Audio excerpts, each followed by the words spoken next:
What is going on? This is Max from Circlecraft. This is a little new, isn't it, huh? Normally you hear the music playing by now, but before we jump into episode 12, I do want to give a small heads up. YouTube Live.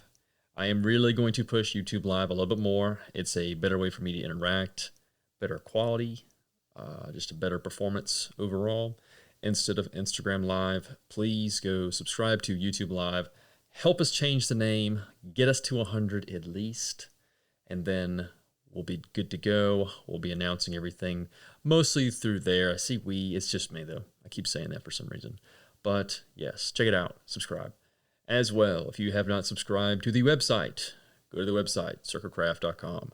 Subscribe, that little annoying notification you always get up when you ping on the website, or scroll to the bottom and sign up with your email. Get alerts about podcasts, merchandise, upcoming contests, weird word. But check it out. And again, enjoy the episode. Thanks again.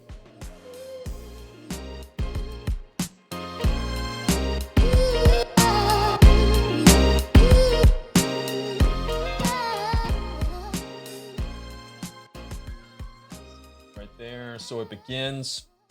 Episode 12. I said 12 last week, but I lied. It's actually episode 12 this week. So this is episode 12 of Circlecraft, and I'm joined today by the man, the myth, the legend of the toilet brander, the stall bandit, the restroom Randingo. That's what I think. I just made that word up, but it sounds kind of cool. I was thinking of like Ringo and Bandit or something like that. But yeah, so joined today is Tim. And one thing, I've already fucked it up, man. Already fucked it up. I'm about to fucking edit it already. Actually, you know what? You know what? Actually, no, man, I'm gonna leave it. I'm gonna leave it. I'm joined today by Tim. Damn it, dude. You know my dyslexia cannot handle this. I'm just kidding. Oh, good, man. So when my man is not, slapping stickers on toilets and, reprimanding other people for not doing the same, he's cruising around in a Ruski Helo doing some badass shit all the time. And so we're going to give a little, so welcome on, man. Thanks. We had to actually scheduled a while back. Yeah, we did. I had so much stuff going on while I was stateside that I kind of had to weasel you in on small trips back to North Carolina. Hell yeah. Awesome, man. Awesome. But I say you're not too far. You're not too far. I'm like right in South Carolina, so we're not too far away. Good stuff. No, man. Not at all. So in this podcast, we're going to go over all the cool shit that I have no idea that he does, because I'll be completely honest. He's into some cool stuff, got some cool pictures, cool Instagram, all kinds of cool stuff. And we're going to just discuss kind of a little bit of what he does and what he's able to discuss. Secret sauce, secret squirrel stuff. But, as usual, we'll go ahead and rotate this in and we're going to cover it. So a little background. So, with as much as I do know, Tim, I almost said Ted, bro. I say just go with it. I'm gonna see you might. People are gonna think you have like an identical twin on the podcast, and they're gonna. I know, right? Who's talking, Tim or Ted? I don't even know. I guess I don't know. Three letter T names. I don't know. It's weird. But right? So we're gonna talk about what he's doing, the cool stuff he's running around in, the cool, everything that he actually operates in. And to be honest, I want to do like an outline, but it's kind of difficult because I'm not too familiar with this. We discussed a little bit what he does, but I think it'd be better to experience it together and kind of learn a little bit about everything. And my man he has some cool posts. That's actually kind of how I met you, was through Instagram. That was how I met you. But you had this really cool video someone tagged, and then I went and went down the rabbit hole, and I was like, oh man, these are all badass. Very cool. And then I did the same. I was like, who's this guy that followed me? And I went down the line and I was like, okay, I like all these stickers. And next thing you know, we're talking, we're chatting, I'm buying slaps. We're tagging toilets. And then stalls soon. So while you're peeing, you'll see your sticker. And then when you're taking a crap, you're going to see my face. I'm going to be staring right at you. And if you don't wipe the toilet seat or flush with your foot, I'm going to judge you. And that's going to be the face you look at when you turn around. judgment Like zone. So absolutely. speaking of shits, I think that's a good way to start this bad boy off. So as All right. always, 3 random questions. We're going to jump right into it. Awesome. What is the weirdest place that you've taken a shit at? It doesn't have to be with your current career. It can be as a child. It can be anywhere, anything. Weirdest place. So that can be a couple things, I guess, because it could be the most uncomfortable spot, right? Sure. So we'll say the most awkward place I've ever taken a shit would be in a strip club in Jacksonville, North Carolina, right outside of the beloved Camp Lejeune.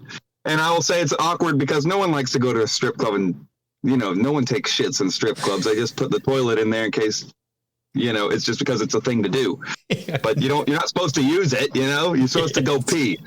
So that was the most awkward. And of course, it was a night where they decided to have one of those bouncers in there that like hands you the towel to dry your hands and offers you a mint when you leave.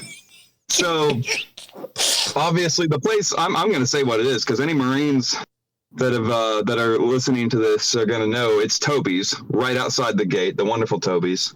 Yeah. And so it was like when I was in the stall, obviously the guy watches me go into the stall, lock the stall, drop trowel, and he's standing right lined up with that wonderful crack that they put in the stall doors. So he's practically giving me the look that your sticker is going to be looking at, like, I can't believe this guy's taking a shit in the strip club. They promised me when I took this job that no one goes and takes a shit here. Right? No one does that. That's the overflow urinal. Everyone knows that. But, one too many beers, probably was eating crappy Taco Bell or something like that, and it just hit me. So, that was most awkward. And not to mention I had I hope this ain't too much for the podcast listeners, but I had the runs that night. So that was not a one-time thing. I was going in there about, I don't know, maybe like 5 times the entire night. Oh my God. Yeah. Oh, my buddies were having a great time out there. I'm just like, ooh, go to the bathroom again. Oh my gosh. That's pretty good. That'd be the most awkward. Yeah, definitely. Most uncomfortable would definitely have been in a Porta John in Jalalabad because that place is so hot. I'm talking like over 100 degrees with Florida humidity. Oh my God. That's like literal hell. That's like living in hell. And you don't have to, that can stay because I don't work there anymore. So sure. In the past, not violating anything with that. But yeah, that was Porta Shitter, Jalalabad, hot as balls. But yeah. So there's a first random question, I guess. Yeah, that was pretty. I think that was a home run right there. It's kind of like if I wasn't more curious, honestly, I'd probably stop there, but there we go. Hell yeah, I finally got one. Okay, so sweet. So with that being said, you said Taco Bell, so that's going to lead to my next question. Who wins in a cage fight? Grilled cheese or a taco? No rules, no weapons, just bare grilled cheese and taco. Who wins? Grilled cheese sandwich and a taco? Yep. Cage fight to the death. I'd have to say taco. Damn. I agree, dude. Something tells me that even though there's technically no rules, there's still like some standards, and I think he's going to break those standards. Yeah, absolutely. Especially if it's a hard shell. So yeah. It's definitely not a soft taco. There's no soft tacos in cage fights. That's a damn for sure. Right, those hard ones, man. That's like it's got to be like what plus 100 for armor or something. Yeah, it's just a soggy grilled cheese. What is he gonna do, bro? That stuff. Yeah. It's Gouda. It's not even like a good cheese. I don't know. It's been a while since I had Kraft single. Yeah, one Kraft single cheese. Yes. Oh gosh. Okay. Well, the good thing about grilled cheese is I think no one really eats them anymore because we're all adults. So that being said, with growing up and stuff, and it doesn't have to be growing up as well because I still watch cartoons, but what is your favorite cartoon, whether it be now or just growing up, like, give or take? Ooh, favorite cartoon. Sure. Whew.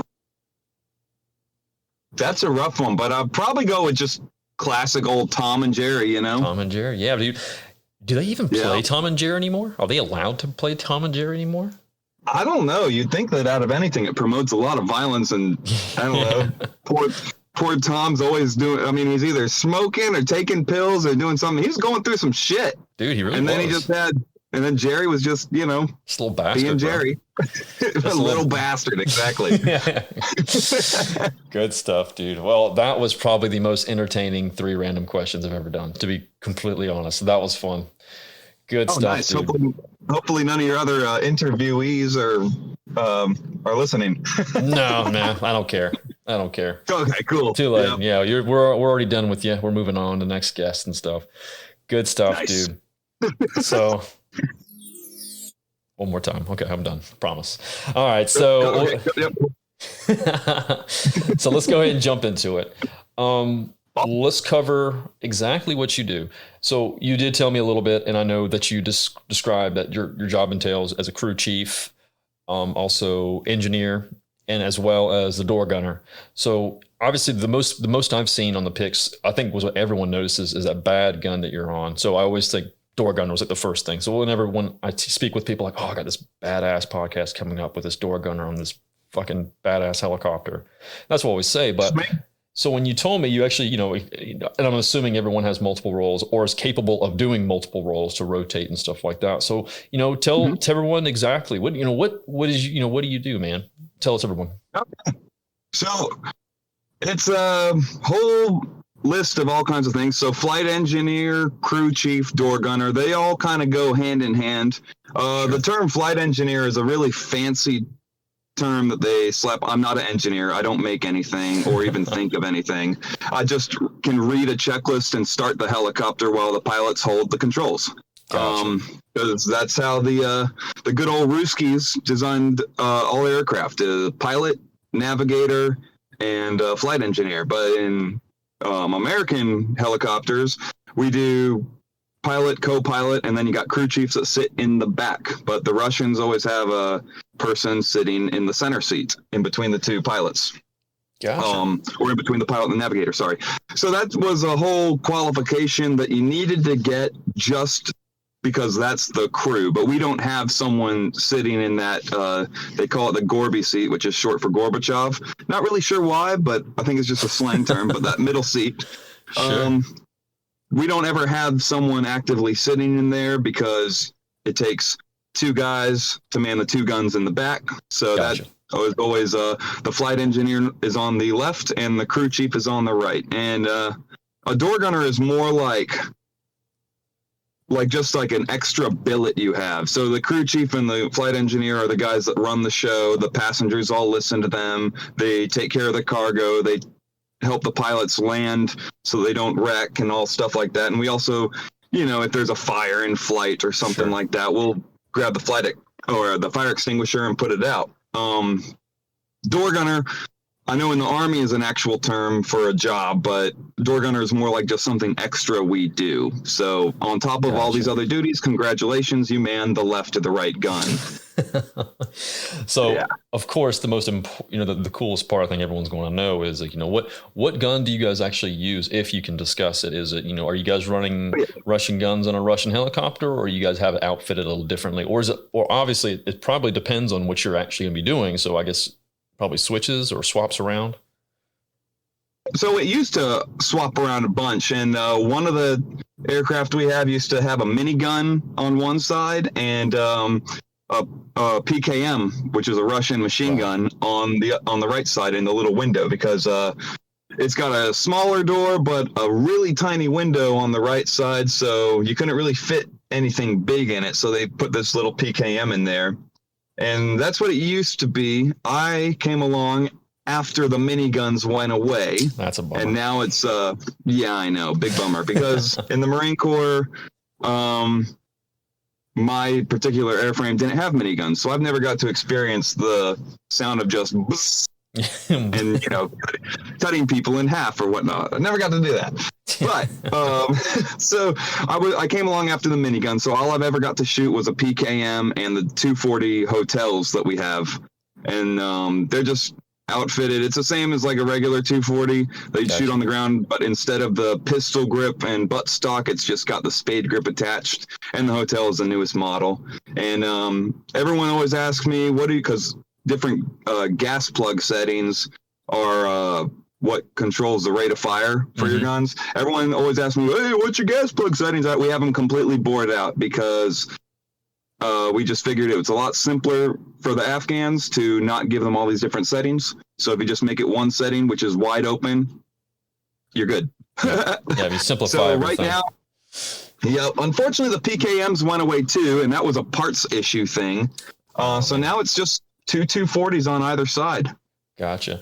And I don't know, and I'm sure you can probably answer this one, but how was the reliability on 240s like compared to the PKM? Because I feel like a lot of people really, really like PKMs, but I've heard the same thing before, like what you just said. Just parts availability is just difficult. So it kind of, it's kind of detrimental.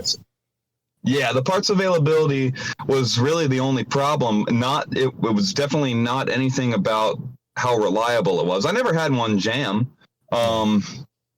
However, the way that it ejects the brass and links, you are definitely getting bukkakied in the face with brass. So make sure you got your eye protection on. Yeah, the one time you go to the range, that's the time you want when you're running a PKM. You think right? Then go ahead. Oh, I was just gonna say, I didn't know if the Russians can afford glasses. To be fair, kind of surprising. They probably don't. Yeah, probably don't get issued. Luckily, us rich Americans always have them. So. Yeah, that's right. Good stuff, dude. Good stuff. All right, so like with the guns and stuff, let's see here. So with common tasks, like, what's the maintenance like on like running guns like that? I mean, like obviously, like you said, you have it wide open. So are you like constantly having to clean and like, just brush those bad boys down after a flight, or whether it be a training exercise? So a lot of times we end up cleaning the gas plugs ourselves because sometimes it's all up to the Afghan armorers to clean the guns, and they're not the best. So a lot of us always bring our own oil and then brushes, and we clean out the guns ourselves before a mission or whatnot, just to, make sure that they're going to work. And then, the pre-op checks, we check all that as well. Absolutely. Cool. But when it comes to actual maintenance on the guns, we don't actually tear into the bits and pieces of them and replace like a bolt or anything like that. We have actual armorers that take care of that. And yes, there are American contracted armorers too. So luckily, Allstate, you're in good hands. Feel free to sponsor the podcast, Allstate. Oh, yes. This is an ad. That's definitely an ad. Check out Allstate ad locally. I'm just kidding. All right. Yes. Very cool, man. So that being said, so with the helicopters, we haven't even discussed the cool part. What kind of helicopter is it that you guys are actually running around? So I keep on saying Russian helicopter, but what helicopter is it? Okay, it is a Russian Mi-17, and we got a couple variations of them, Victor 1s and Victor 5s, and basically the main differences on that is the doors and ramps. So you got bigger doors on a Victor 5, you got a ramp on most Victor 5s, and then Victor 1s are the ones with that tiny little peephole on the right and the smaller door on the left. Gotcha. So with those helicopters, I guess, I feel like I remember also reading, it's kind of funny, I kind of always kind of crap on some of the stuff that Russians make, especially like aircraft, but I feel like I always read about those being pretty reliable, actually, like pretty like hardy. I mean, they're huge, or maybe relative, like for me looking at a picture compared to seeing one. I don't think I've ever actually seen one in person, but like, are they just like a do-all helicopter where you just can't really screw them up, I'm assuming? They are, when you said they're made hardy, that's actually an interesting way of putting it. But yeah, they're robust, they're like, it's like if you were to compare it to, let's say, a Huey, in the Marines, or like a brand new Blackhawk with the 160th, let's say, you're really comparing like a Lamborghini to a 1920s Ford tractor. The thing is, so simple. I mean, anyone that knows stuff about aircraft tires, American aircraft tires don't have inner tubes. They're all split ring assemblies, or split split wheel assembly. I don't know. It's not one of those split things assemblies. Split things, And you don't have to edit that out. Leave it. Fuck it. And the Russian one has inner tubes, and it's just kind of like one of those. Oh, how about? Well, is it flat? Nah. It's good. Good enough. Yeah, everything is super. It's way simple, and I think it's made like that just because the Russians like making a lot of things. Quantity over quality. Right. But the way they made that, it is pretty reliable. There's been several times where we've never had to roll to a backup, but they always give us like a spare. So if you need to have 4 ships go out on a mission, you normally have 5. So 5 to make 4, and that's a spare. So if something happens during startup, you grab all your gear and you go to the backup, and hopefully you can still catch up with the other ones in time to make a launch on time. Gotcha. But yeah, overall they're pretty good. I mean, and they're the most widely used helicopter in the world. Everyone flies them. If you just Google who flies them, there's just an endless list of like militaries and civilian companies that just have them because they're not that expensive when you compare them to like a brand new Black Hawk or something like that. Gotcha. And then, like you said already, like in quantity and quality, I mean, it probably have sourcing parts is probably incredibly easy as well. Are they yep. Are they still go ahead, I'm sorry. Go ahead. No, I was just going to say, when you get the parts from the right places, sometimes you might get them from old boy's shack in Azerbaijan, and then you got to inspect it and hope that it's up to standard. Well, I was about to say that was going to be my next question was like, when you're sourcing parts and stuff, is it like direct from a manufacturer? Like, I'm not even sure. I mean, in Russia, I guess, or like one of those former Eastern Bloc countries in that area, or like you said, so you guys do source them from various areas. Yeah, I don't think I've ever seen a brand new part. I think everything has been overhauled, and that's what I meant by you never know where the overhaul's done. It might be in a barn in Azerbaijan. It might be here, there, yonder, but they're certified. You just got to make sure that the quality of the work. But that's what we have a quality control team, and they normally take care of all that stuff. That's not really on the crew chiefs. Right. That's not on our shoulders. Gotcha. Okay. It's pretty badass though still. I mean, just kind of like the fact you're like, in a way, it's kind of like, oh my God, we don't really ever get a new part. But at the same time, it's really neat because you're able to just source it and just, go a quality check and just kind of go over different parts just because you're able to source them from everywhere. What's the coolest place you've gotten a part from, if you can detail that? The coolest place we've gotten a part from? Sure. I don't really think there's ever been any cool places. It's just like different places that used to be the Soviet Union, really. Just all those bloc countries.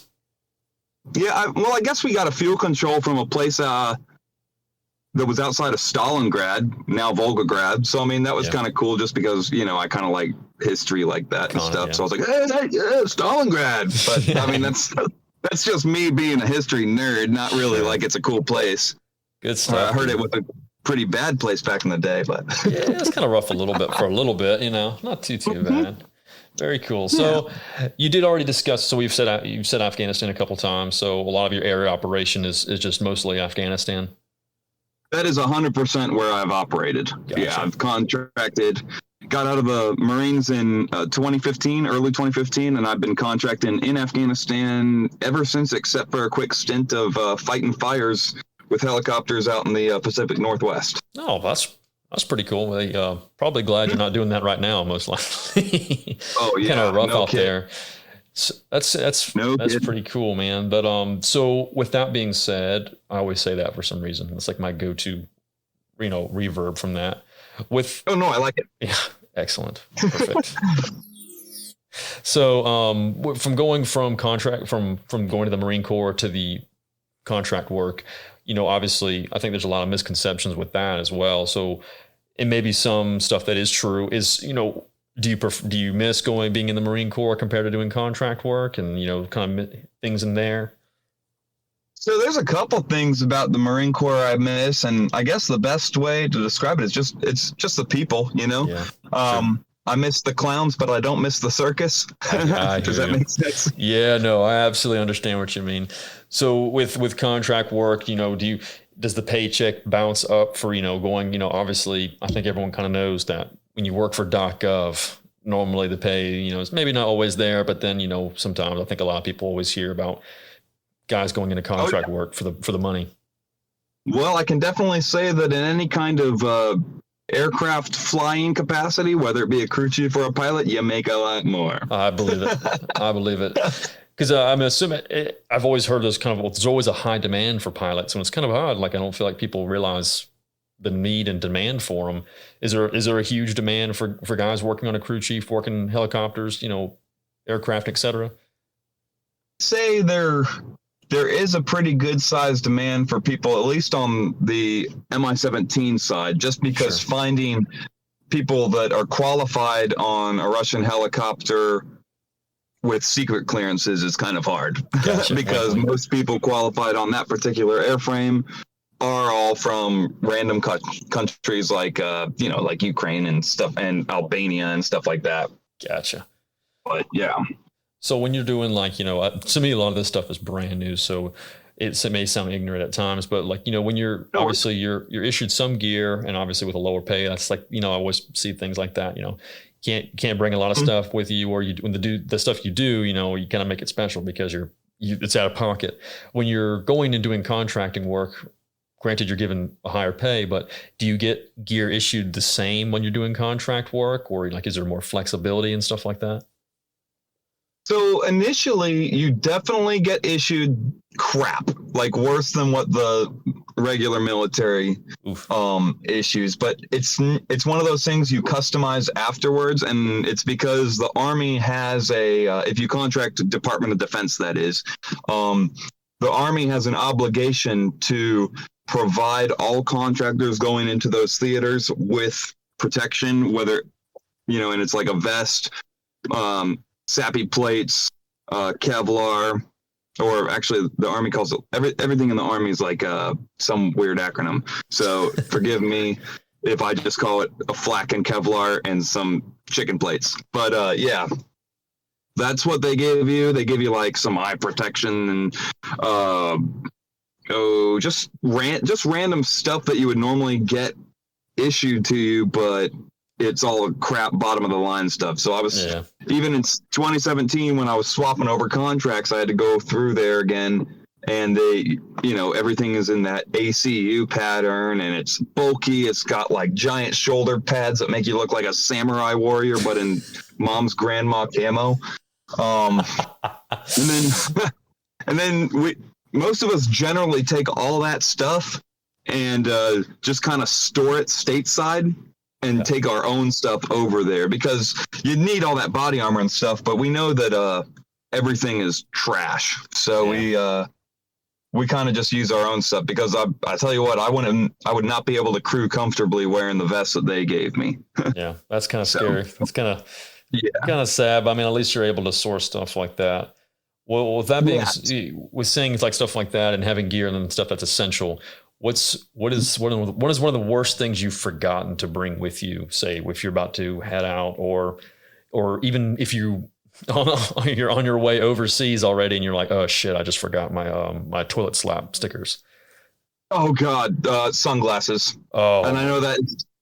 Yeah, I was never much of a sunglass wearer growing up, but I only started doing it when I was into the Marines.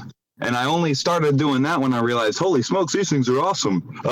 Because everyone that had sunglasses, it was all like, they all wore Oakleys, and I just not a fan of Oakleys. But they, back then I was like super, super savvy, thrifty. So like, I was like, I'm not spending over $100 on a pair of sunglasses. That's ridiculous. So it wasn't until, I don't know, maybe 2011 or something like that when we went on a detachment to the desert, and I was like, oh my God, my eyes. And it's kind of bright out here for some reason. Yeah. Shit. But because it was never really ingrained in me growing up to where it's like, oh, here's my sunglasses, it took a while to get into it. And yeah, one time I flew all the way over there, and when I was in a layover in Dubai, I step out and I'm like, oh my God, my eyes. Like, and I realize, oh shit, my sunglasses are not here. And so I had to go buy some real quick, and they were, just cheap Dubai knockoffs. But I mean, that's definitely the worst. Yeah, that, or I've had to fly with really bad gloves before too, like just because I've gone to work before and been like, oh shit, my gloves. I got my hands. Like, she kind of hot, dude. Yeah. I missed missed cold weather gloves. I've forgotten those too, and that's the worst in the wintertime because Afghanistan gets pretty cold in the wintertime. Yeah, I was saying it's like a misconception. Like I remember reading about that, and like it's like a complete misconception that it's always hot, because it actually gets quite cold, especially at nighttime in all that area. So yeah, that's man. I couldn't. Yeah, with the glasses and stuff like that. I don't know. I'm with you on that one. That'd be really, really rough. So I can definitely tell you I've only forgotten each item once. One time. Yeah, that's normally what happens. Like normally it's like one good time, and I'm never gonna forget that ever again. It's like absolutely very cool. So that would say, so you're able to bring that stuff with you, able to take some of that stuff home and store it. Yep. We already talked about the MI-17. So the funny part was actually having discussed kind of like what you do. So what exactly what you're doing over there, where you do a little bit, you've already mentioned doing a little bit of training with Afghan guys, but what else are you able to discuss that you're running around in those MI-17s? Yes. So our primary mission a couple years ago was you train the Afghans, like that. This is what you do. You do any kind of maintenance check flights, and you train the Afghans. And it was like cool. And we were just pushing students through, training them up good, and then kicking them out to the fleet, because that was a time where it's the Afghans were kind of doing their own missions. They had no U.S. personnel doing it, because it used to be we would do the no kidding missions instead of the Afghans, but then things got down to where it was mostly just training. And then there's other things too, though, where it's like, hey, we got to do this. We got to take these passengers to this place, whatnot. And then there's all kinds of other training we've done with other groups of people, trying to be as vague. Sure. But that's fine. Give some stuff. But yeah, I mean, there's been several times where it's like whatever the Special Operations Advisory Team, they kind of run our program. They're the Army side of what we do. And if they need stuff, they put in the request to use the contractors, and then we saddle up and we go. Gotcha. And we do whatever they need, whether it be taking these people there, following along with a team of Green Berets while we go blow some shit up in the mountains or in the desert or whatnot. Hell yeah. Out there having fun in the sun. Very cool, man. Yeah. Very cool. So with the MI-17, what are some other really cool helicopters that you've been able to fly in other than an MI-17? If you're able to discuss that. Oh, I'm absolutely able to. Yeah. Not as many as you'd think. Yeah. I've flown in an S-61, but not as a crew member. I was just a passenger. Gotcha. And I've crewed the CH-46. That's what I did in the Marine Corps. I have the now extinct MOS of a 6172, which was a crew chief on those. And I've ridden in the back of an Osprey, a V-22 Osprey, as a passenger.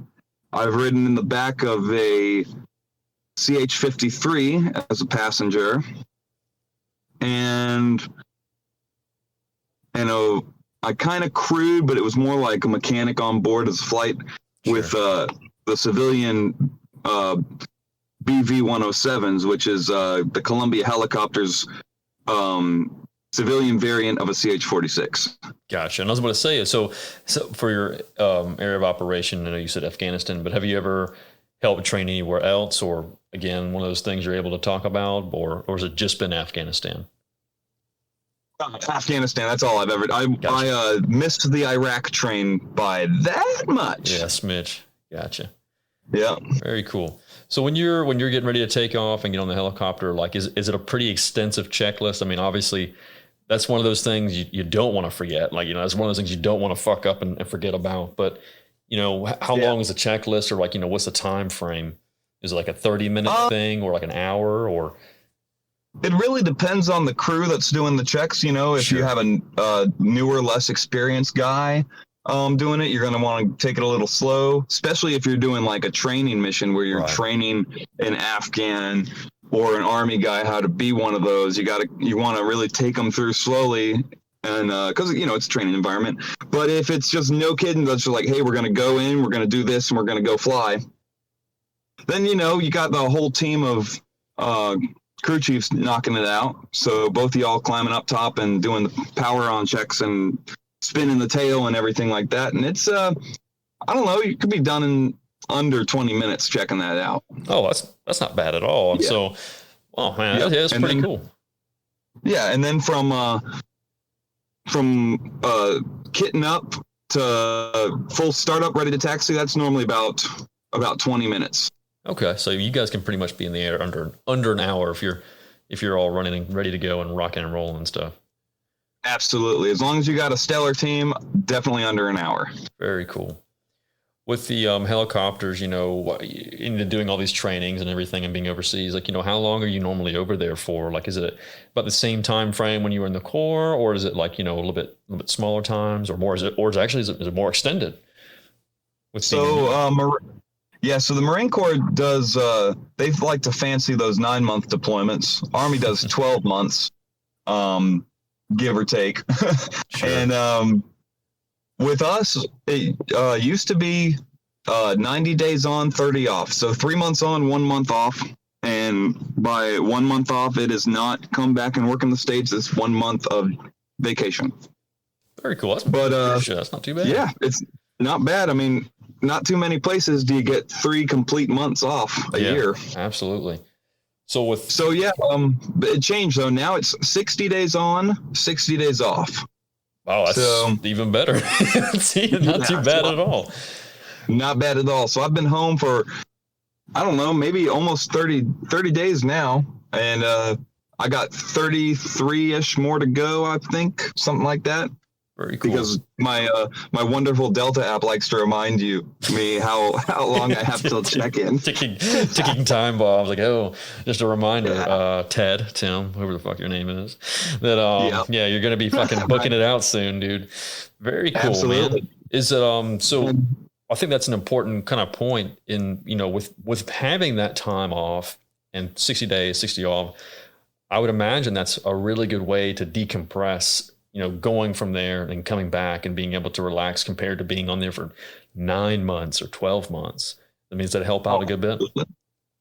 Oh yeah. Having the 60 days off at a time it's wonderful. I mean, as people have seen on my Instagram, that literally makes no sense, by the way. My stories are crazy stuff. And then I post good stuff and it's like, so he just kind of does cool stuff.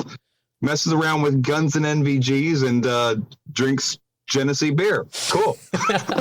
That's the lifestyle. That's how you want to retire, though. So very cool. So with night vision stuff, is that something that you're able to bring with you back when you're going to work, or is that just something that you just like to have fun hobby at home? Oh, I have my own personal ones at home, and then they issue you by the night. Like if you go fly night, you check out NVGs every night. And those ones aren't nearly as cool as my personal ones. Those ones are just Anvis 6s. Okay. I was about to say that was gonna be my next question is like, is there a difference in quality? Probably. I was figuring, based on what you'd already said, that it wasn't probably going to be the best, but you would think guys rolling in a helicopter might have something a little bit nicer though. You would definitely think they'd give us something better, but I think it all comes down to what will they issue us versus what do they issue Afghans. Yeah, so fair enough. If we were all American, using all American stuff issued to only Americans, I think they would probably give us like Anvis 9s or something like that. But nope, just the good old Anvis 6s. I got you. But I mean, hey, they still work really good. Yeah. I still prefer white phosphor over green, but whatever.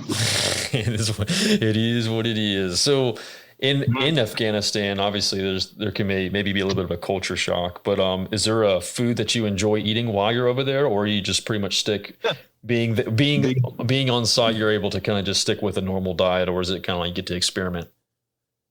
So we do live on U.S. bases, so we definitely get to eat the same stuff that the regular grunts and everything are eating. But Gotcha. I'd say the best food I ever had was we flew to the Bandi Amir region, which is like a national. I mean, yeah, they have a national park over there. And I guess it's kind of like the Yellowstone up here, but not as nice. But I mean, it's got canyons and giant glacier lakes. But anyways, we landed at this airport and got these. It's like this. I'm blanking on the name, but it's the kebab meat in Gotcha. flatbread rolled up in a Chinese newspaper. That's what they Huh. use as the wrapper. And they just Oh, rolled it up. And I swear it's got to be something about that newspaper because whenever I've had the same food without the newspaper, it doesn't taste as good. something with But MSG in there or something. something about all the germs probably. Yeah. But yeah, it gives it better flavor. But that's really good. I mean, I didn't even have to put any extra seasoning or sauce on it. It was just the meat and the bread in that newspaper. Especially the newspaper. No newspaper left behind. Exactly. Yep. Fucking That don't leave a is the crumb. key ingredient. So with training Afghanistan's, and doing stuff like that, and their forces, are they generally pretty accepting of like training, or is it just kind of like can it be kind of like? I guess this is one of those things where it's just going to depend on who you're working that day and the guy itself. But for the most part, are they pretty easily to work with, or deal with, or train? I would say it all depends on the individual student because I've had some that they just get in the helicopter and after you've been teaching them a little bit, they're just kicking ass and it's just amazing, smooth and everything like that. And then there's the ones where they think they know it all and they're cocky and it's like, dude, like take the small baby steps. We're gonna get there. Stop trying to race to being finished before. It's like we got all this other stuff to cover first. Like we got to go over it all. And they're all cocky and they're like, oh yeah, I'm the shit. Like basically they think that they're Tom Cruise from Top Gun. I fly on the helicopters. I am good. It's like, nah, you actually suck. But you know what? We're going to make you good. Yeah. We'll get there sooner or later. Yeah. And then you got the ones that you can try. And, they just were not cut out to be crew chiefs. Gotcha. And I was going to say, yeah. And I was going to say, like, so there is a cutoff point. So this is not like a make or break thing. It's either you make it or you don't make it with this. So there is standards and I guess flexibility with that in training. So at least that's good. Yep. So at least you don't have to deal with knuckleheads for forever, I guess. Absolutely. And we have I've been with some Afghans that I've taken them from knowing nothing about the helicopter all the way through to now they're also instructors to Afghans. So they're not contractors with us. They're in the Afghan SMW and they're training the other Afghans. And so that's really helpful because one, you see them go from there to here. And that's always, this is an accomplished crew chief that we as a team created. Yeah, that's really cool. Yeah, and then on top of that, when you get a new student whose English is absolutely terrible, you can, hey, so-and-so, which I won't name those names, but it's like, hey, so-and-so, do you mind, you want to come on this flight and maybe help translate the nitty-gritties? And they'll be like, oh, yes. Gotcha. Yeah, I was about to say, and that was my next question. I mean, like, obviously there has to be a language barrier sometimes or at times. So is it generally... Is it more often than not that you have a big language barrier problem, or is it normally, for the most part, you're able to kind of designate what you're doing? So there was a time where it seemed like everyone we were getting spoke really, really good English, and then it started dying off. And I think that was when the DoD started cutting back the contracting slots for English teachers. Gotcha. So once they take away the English teachers that are there every day, that is obviously going to affect how well these people speak English. But for the most part, when we'd get students, they'd come in groups of 2, and one of them always spoke better English. So you had to just hope that he was also comprehending you enough and knowing how to translate that into Dari or Pashtun to the other guy so that he could be like, oh, yes. Because you don't want to be like, hey, man, you're supposed to say this, that, and the other when you're doing this, that, and the other. And then he translates it as something completely different because he doesn't understand it himself. And then next thing you know, it's like, what did I just tell you? Yep. Yeah, that can be kind of scary, I'd imagine.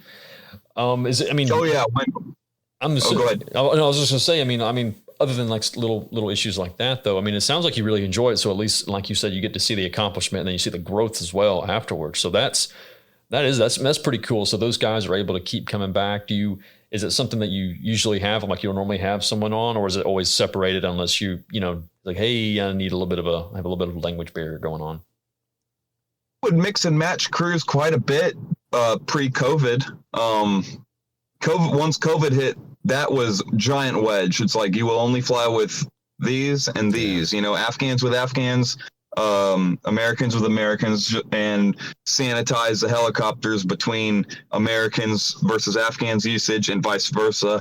I mean, it really threw a cog in the whole teamwork aspect, but you know what? If it keeps people from getting all infected, I guess it's all right. I guess it's all right. Yeah. And that, honestly, I kind of even forgot about that because it's not like it's just in the United States or other countries, but it does affect y'all as well. That is interesting, though. So, I mean, so you guys took it very, very seriously there as well. So you guys were saying, oh my God, that's a big helicopter too. I would not want to fucking sanitize that unless you had like a hose of like 70% alcohol and just hose that bad boy down. Yeah, that's basically what we would have too. It was we'd have the actual aircraft mechanics would dress up looking like someone's calling 2319 on a child's sock, and they'd go out there and they'd hopefully someone gets that reference. Spray it down and wipe everything down. Everything that an Afghan would have touched for pre-flight or in-flight, they're gonna wipe all that down so that because we're gonna touch the same stuff, and then vice versa. Absolutely. Yeah, that's kind of like one of those things. Now, with that being said, obviously, I know if there's one thing you want to do, you don't want to use water, but with a lot of electronics and stuff like that on a helicopter, but is there any kind of is that definitely a part of electronics? Are the electronics on those helicopters they can't be, like you said, it's going to be kind of simplified and kind of broken down. So yeah, they're pretty waterproof for the most part. Yeah. They're not going to be spraying a heavy stream directly on it. They'll be like spraying on a rag and then wiping it down and stuff. Gotcha. And mostly just like the knobs and the buttons, not so much the actual screens and stuff, because this thing definitely has no touch screen capability. Yeah, no Wi-Fi in this bitch. No Bluetooth. Yeah, there's no Wi-Fi and no iPad plugged in or nothing like that. Yeah, no Cardi B in this place. God. Yeah, right. What's and just because we'll touch on the helicopter, and I think we'll kind of wrap it up. It's kind of just cool. It's just kind of wild. I think people forget about when you hear contract work. You always think of the guys on the big shipping container vessels, or you just do kind of the stuff overseas. But like you said, you got to train these guys up, and that's a good. I can only imagine how much money you make doing stuff like that, and that must be pretty good. But what's one of your favorite things about these birds? Honestly, I love having a giant sliding door that opens because the CH-46 that I flew on in the Marines just had a little window with a giant 50 cal in it.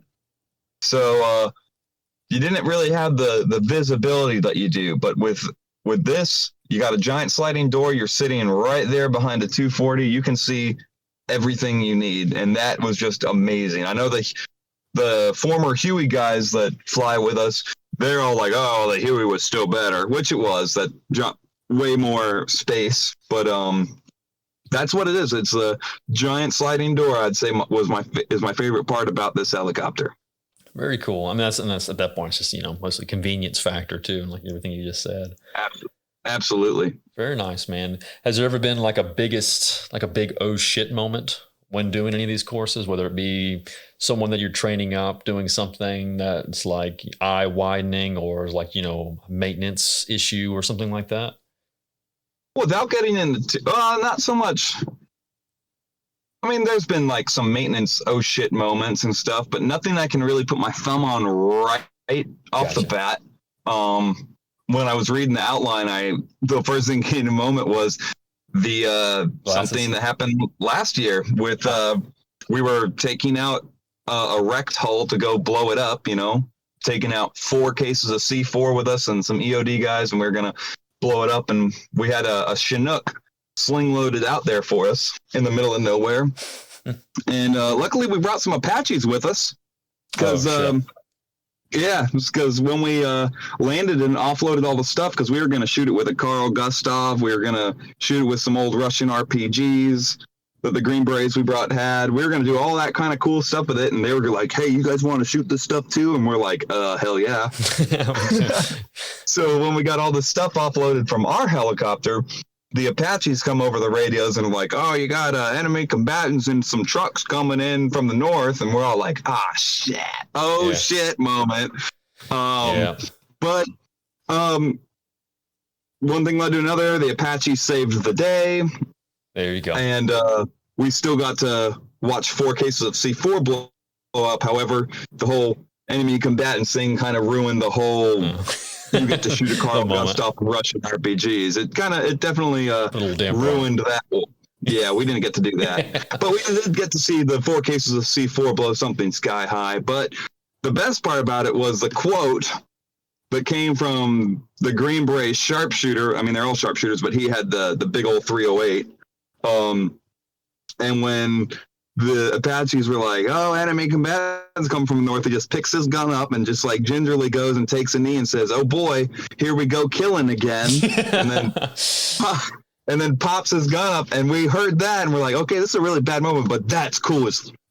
It's like one of those moments like you see it and it's like, God, I'm gonna have to use that at some point, but it's never going to be as cool as this one moment is. It will never be as cool as that one moment, but that's one of those stickers I have where it's just got the skull with the NVGs and it just says, oh boy, here we go killing again. Because that had to be commemorated. That had to be something. Yeah, very cool. Is it now? You probably can't say, or you probably don't know. Is that something that you could give to him at some point? Like if you're able to see him, or is it just one of those things you could pass along?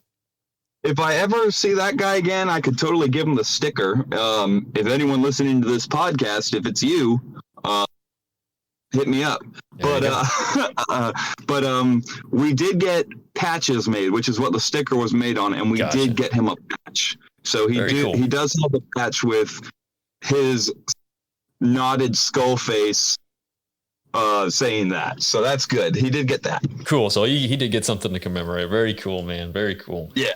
We'll wrap up the work portion, and I always like kind of toning it back because, work does make up a large part of our life. But at the same time, when you get out and having 60 days is pretty sweet to maybe invest in some hobbies. But what's some things that you like to do to decompress or just, relax or just have fun with outside of work? So I love just going shooting and not so much like the whole timer goes beep, pow, pow, pow, pow, pow. Not so much that. I just like just shooting,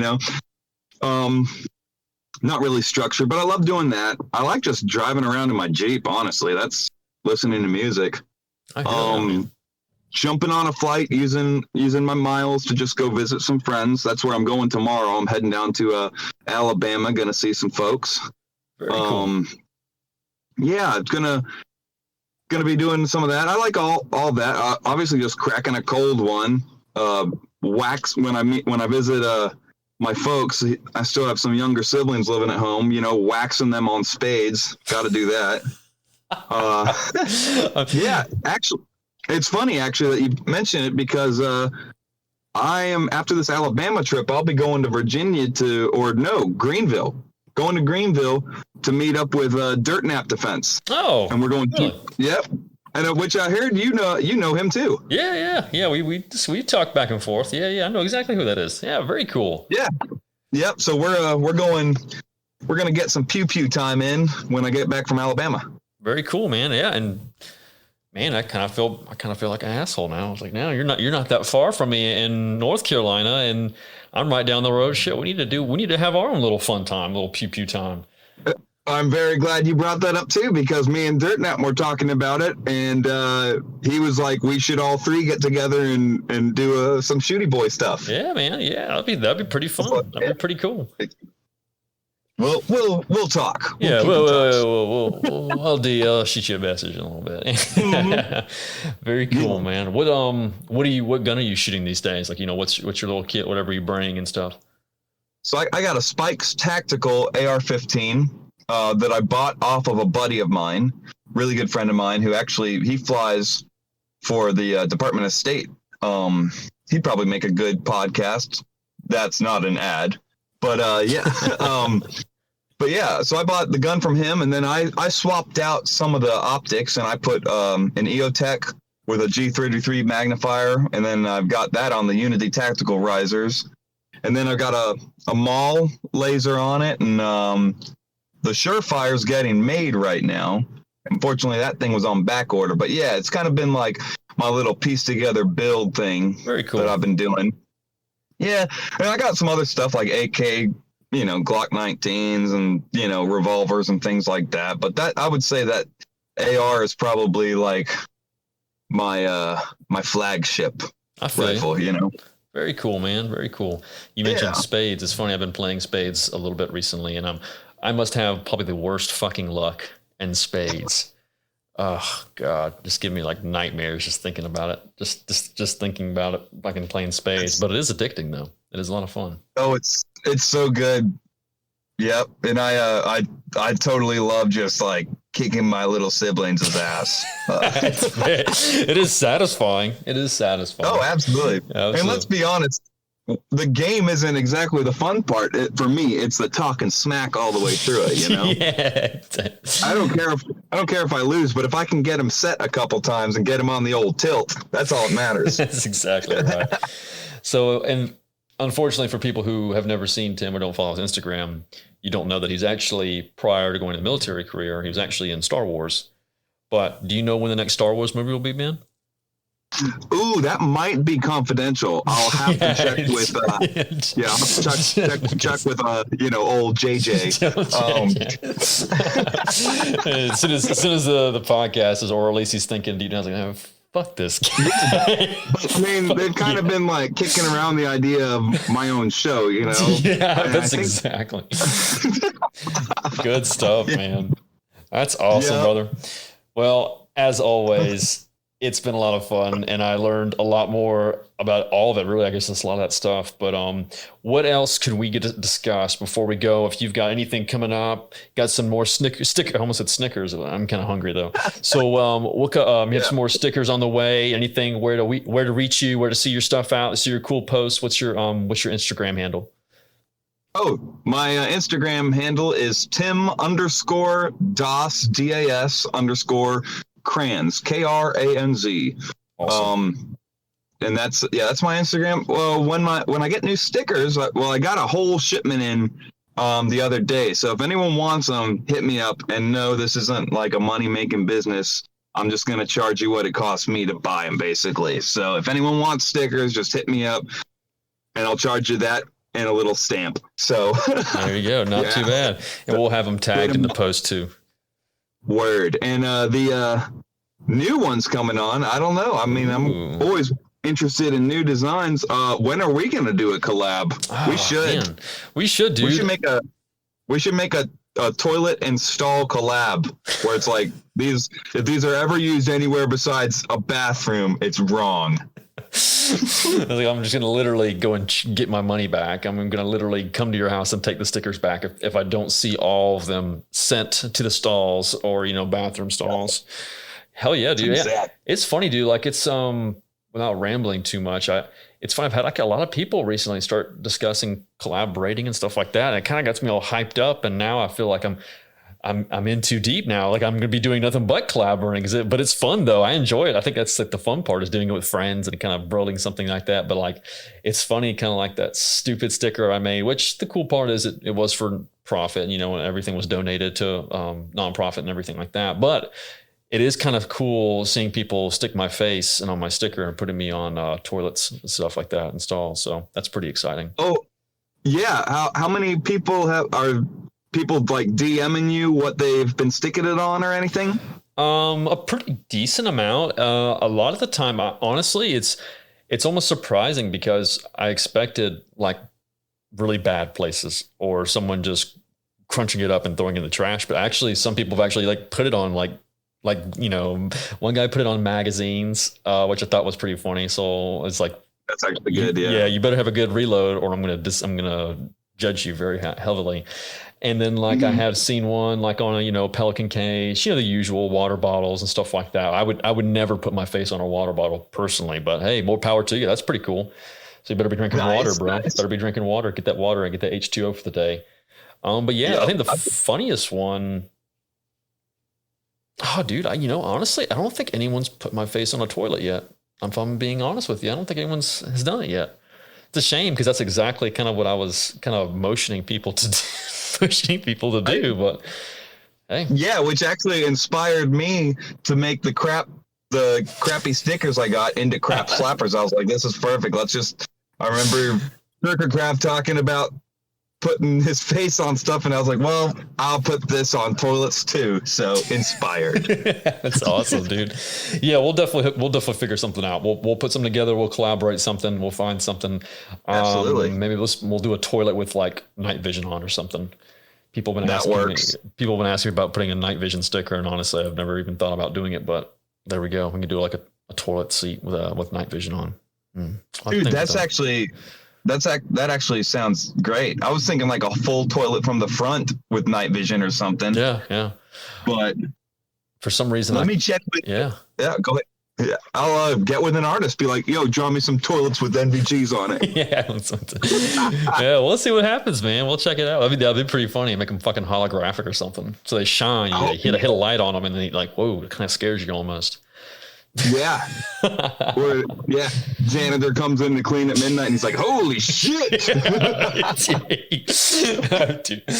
All right, man. Thank you so much for coming on. This was a lot of fun, and especially during the limited time that you do, and especially traveling and stuff like that.